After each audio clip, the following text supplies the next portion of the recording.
Oi, oi, oi, oi. Vamos resolver mais questões de prova. Eu quero dizer para vocês que estou torcendo muito para a aprovação de vocês. A gente fica aqui, ó, com o dedinho cruzado, oferecendo o melhor, porque a gente sabe que vocês são também os nossos melhores alunos, tá certo? Então, vem com a gente que nós vamos agora trabalhar muito legislação. A gente tem certeza que essas questões irão cair na prova de vocês. Então, vem para a gente poder potencializar esse conhecimento. Então, vamos lá. Questão 8.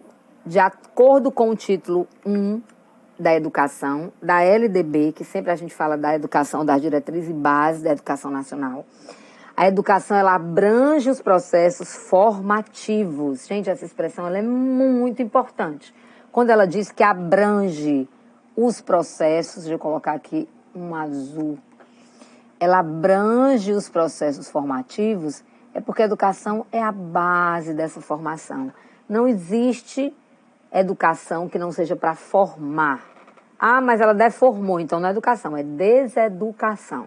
A educação, ela vem com essa capacidade de formando um cidadão para ele virar um excelente profissional, um excelente filho, um pai de família, um futuro empresário, alguém respeitado pela sociedade, porque ele vai formando a base de todo homem, que é a educação.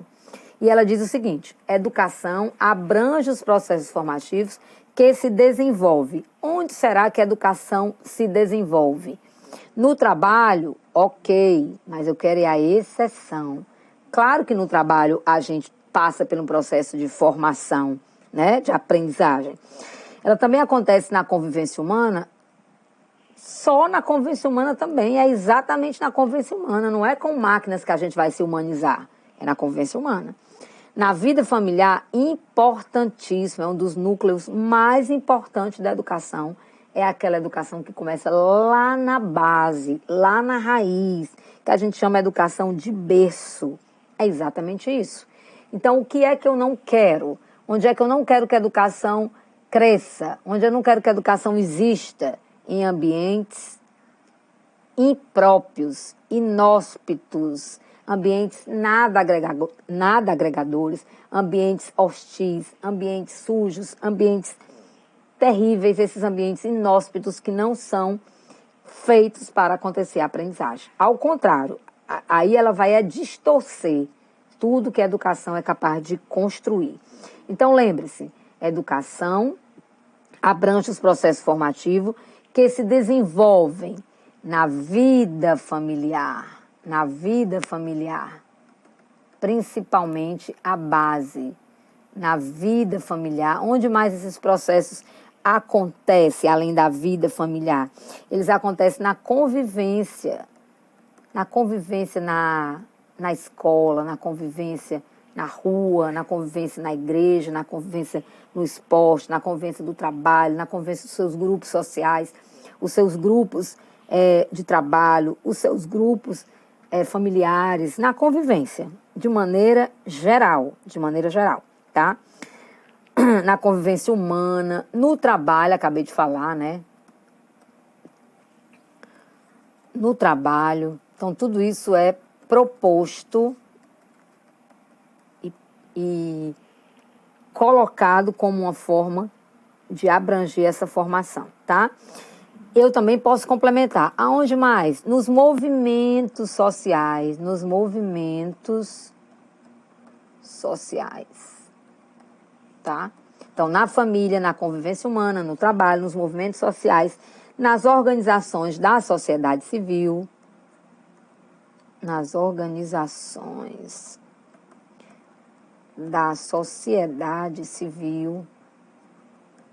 nos movimentos, né, na sociedade civil e, principalmente, para fechar o que fala a lei, nas manifestações culturais.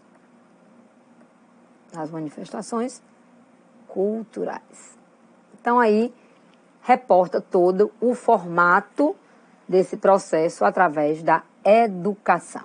Então, resposta letra A. Seguindo aí, vamos para a questão número 9. Eu gosto muito dessas questões porque elas vão me reportar a LDB, quando eu falo de avaliação, tá bom?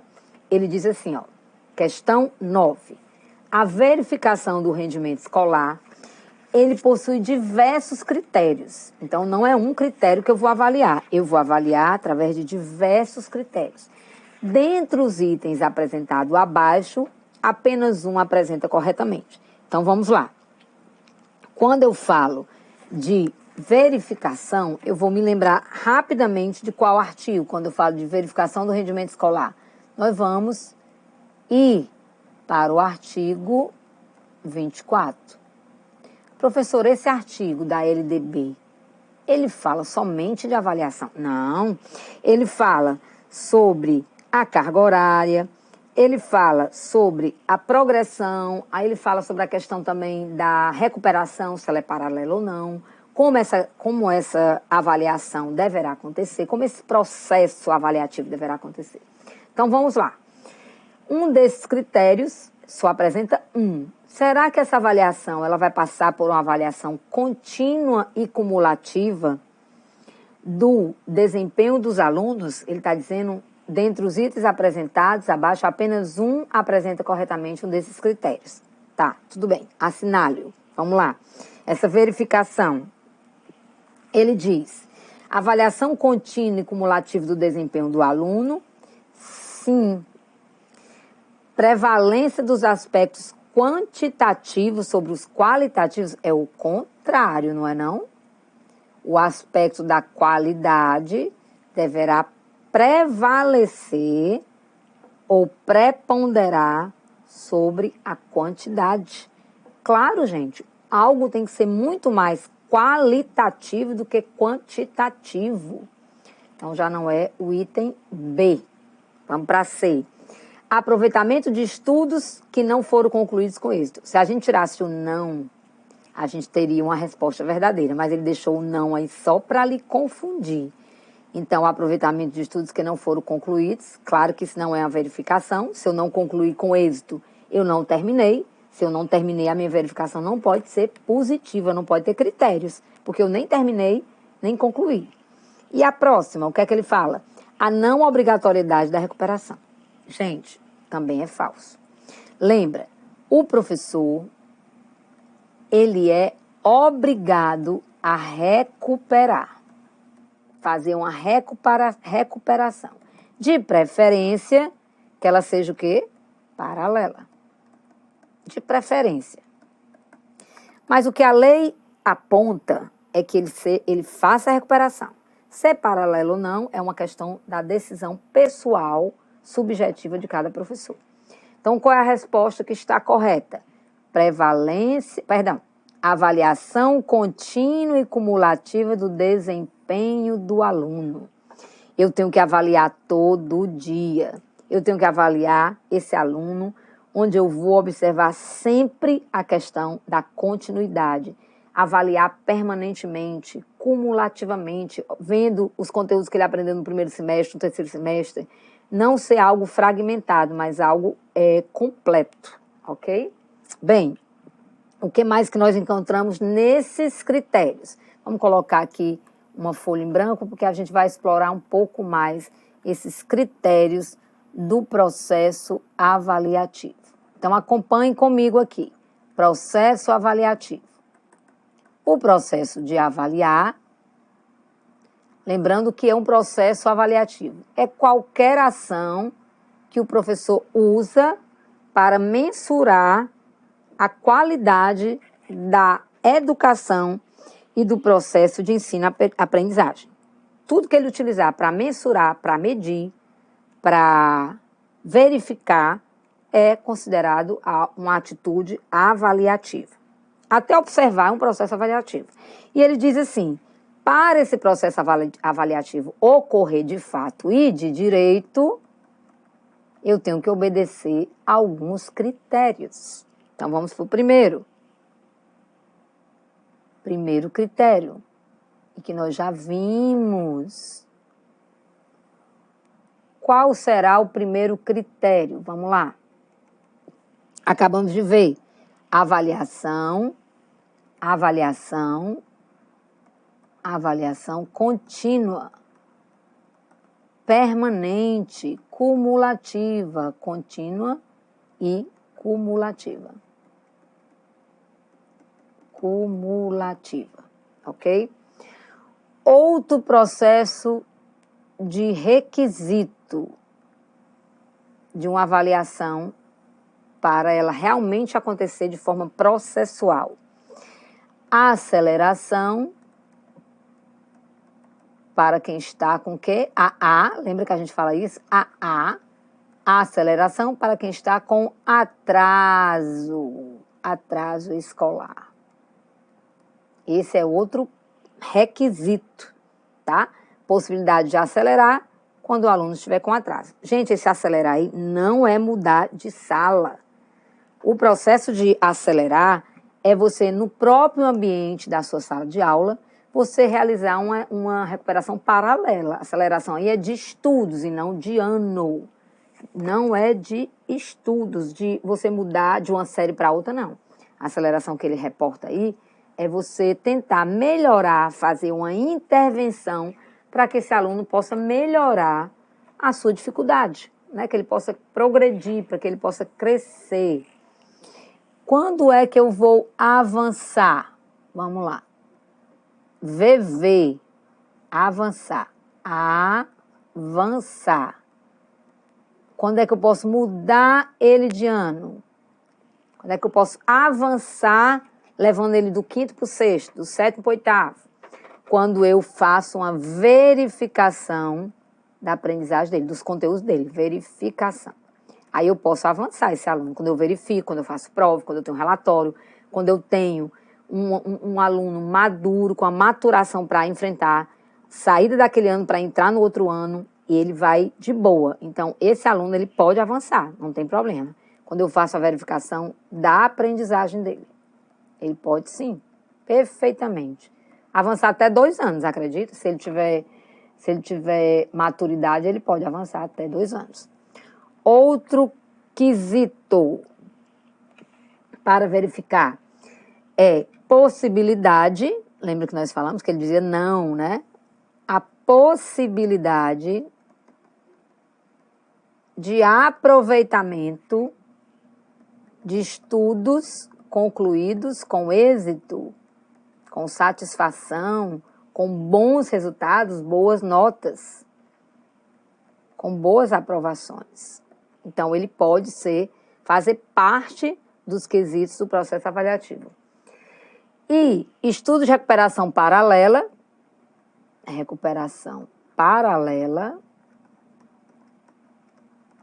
importante, estudo de recuperação paralela ao ano letivo. E o último, que é a questão do controle da frequência desse aluno no processo de avaliação. A frequência conta com o processo avaliativo? Claro, claro. Qual é a frequência mínima de um aluno de fundamental? No mínimo, 75. Ensino médio? Também. Educação infantil? Educação infantil só entra aqui a frequência da pré-escola. Qual é, professora, o percentual da pré-escola? 60%. Por quê? Porque ele é pequenininho, tá? De 4 a 5 anos. E o restante dos outros níveis, 75% de frequência para que ele seja aprovado. Tudo bem? Voltando aqui para a questão 9, resposta letra A. Vamos para uma questão par. Vamos para a 10ª. Olha lá, eu vou falar de TT, temas transversais.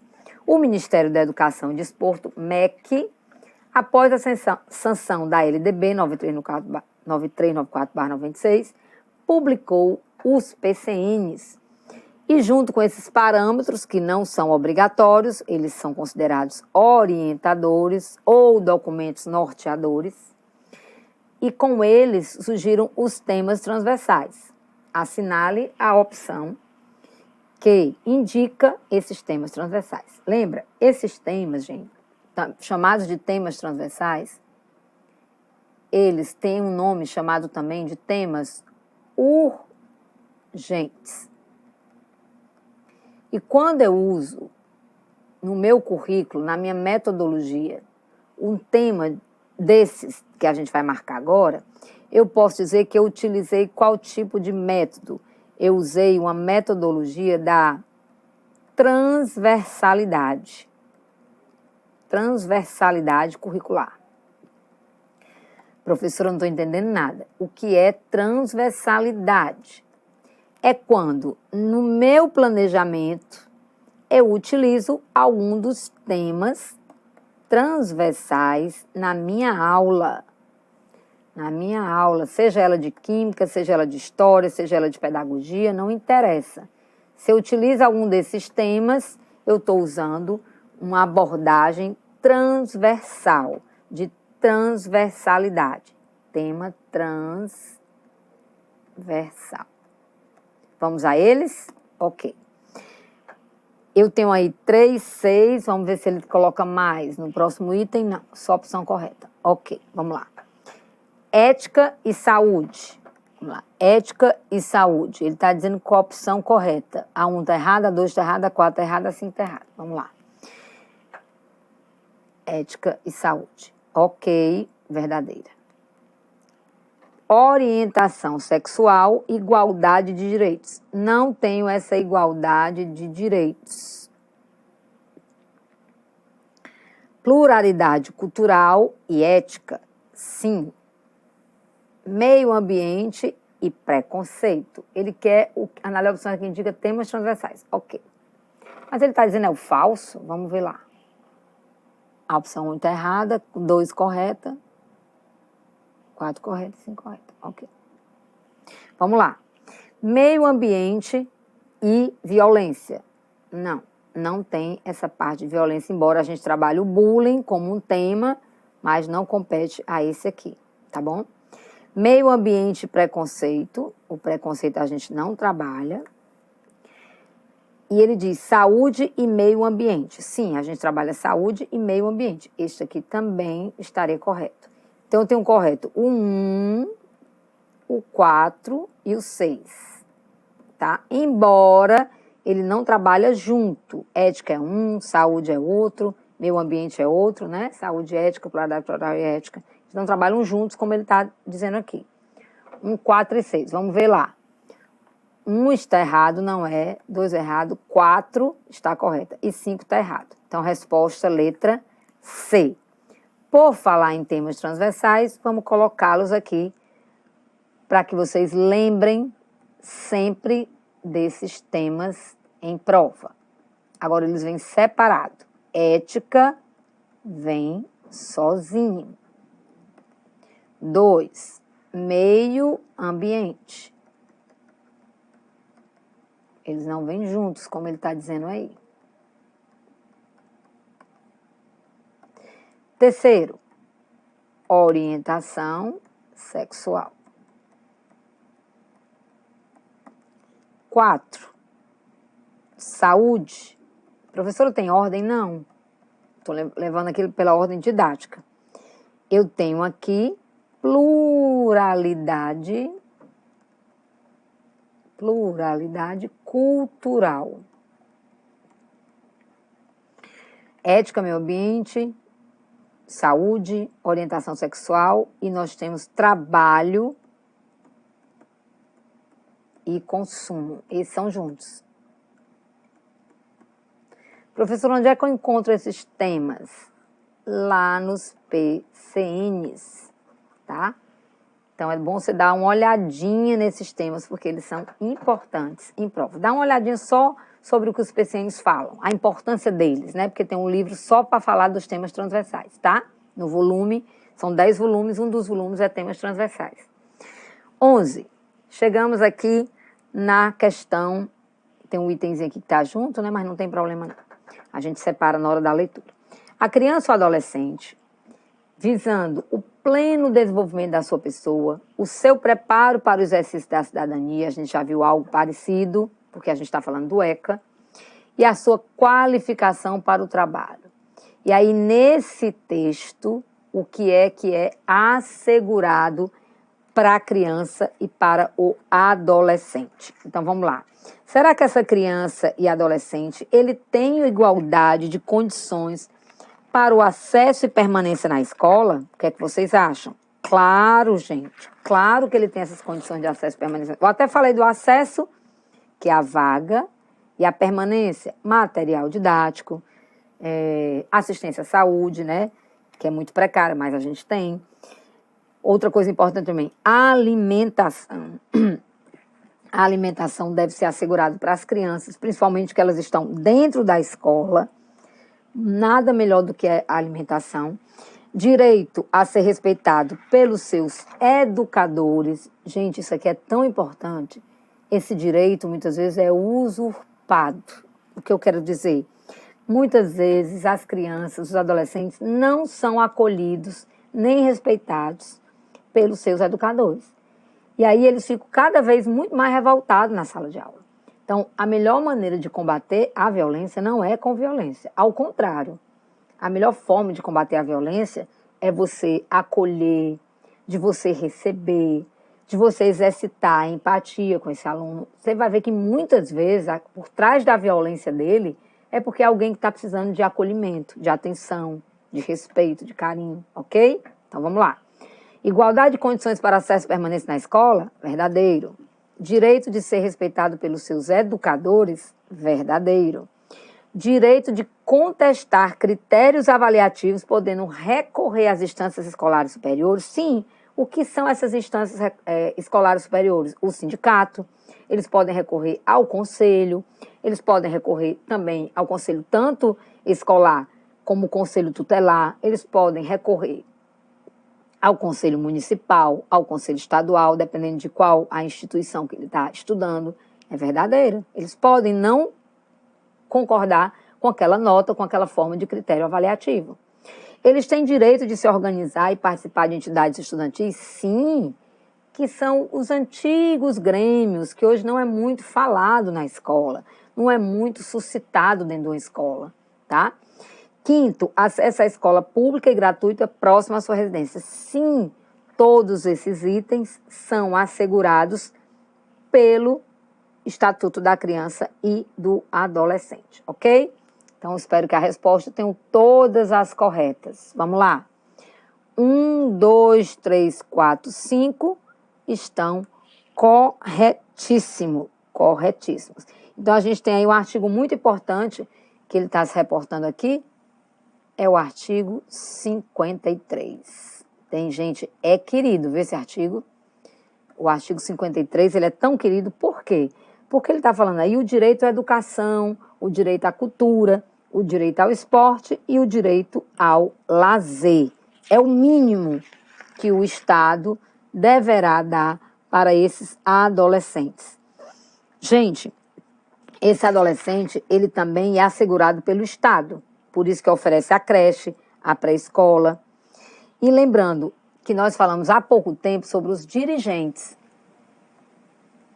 O que são esses dirigentes, né?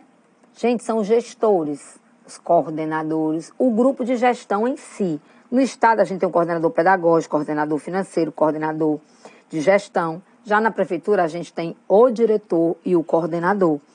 E esses dirigentes, eles também têm a sua responsabilidade de comunicar ao conselho tutelar algumas questões, que nós falamos de uma somente aqui. Mas vamos pontuar. O que é que eles vão informar ao conselho tutelar? Maus tratos. Ou elevados níveis de quê? Repetição de ano, né? Reprovação, repetição, notas baixas, né? Outra coisa que eles vão acionar o conselho tutelar. Reiteração de faltas. Reiteração de faltas. O aluno falta muito. Então, eles vão saber por que esse aluno falta tanto, gente. Tá? Esses maltratos envolvendo o aluno é muito comum nas nossas escolas. E se muitas vezes a gestora, a coordenadora, a professora não enxergar, essas crianças elas vão sofrendo esses maltratos durante anos. Por quê? Porque os pais, eles muitas vezes usam, né, de artifício para ele maltratar a criança, e muitas vezes não é físico, é psicológico, e que você não vê a priori. Mas com a convivência você vai percebendo que aquela criança sofre maus tratos. Então, quando é que eu vou acionar o conselho tutelar? Quando eu observar maus tratos com os nossos alunos, quando eu perceber que esse aluno falta bastante e repetir o ano, e quando eu noto que as faltas dele são injustificadas. E a gente aciona exatamente o conselho tutelar. Ok? Bem, chegamos ao final das nossas questões. Eu desejo que vocês tenham aprendido muita coisa através do ECA, através do LDB. E lembrando que além dessa formação para a prova, que vocês estão sendo aí fundamentados com teorias para a prova, vocês possam também repensar sobre a sua formação pessoal e principalmente a profissional, que é o que a gente faz aqui, né? Além de dar um conteúdo, de enxertar em vocês os melhores conteúdos, a gente também faz você também refletir sobre o nosso papel na sociedade, ok? Grande beijo, até a próxima, fui!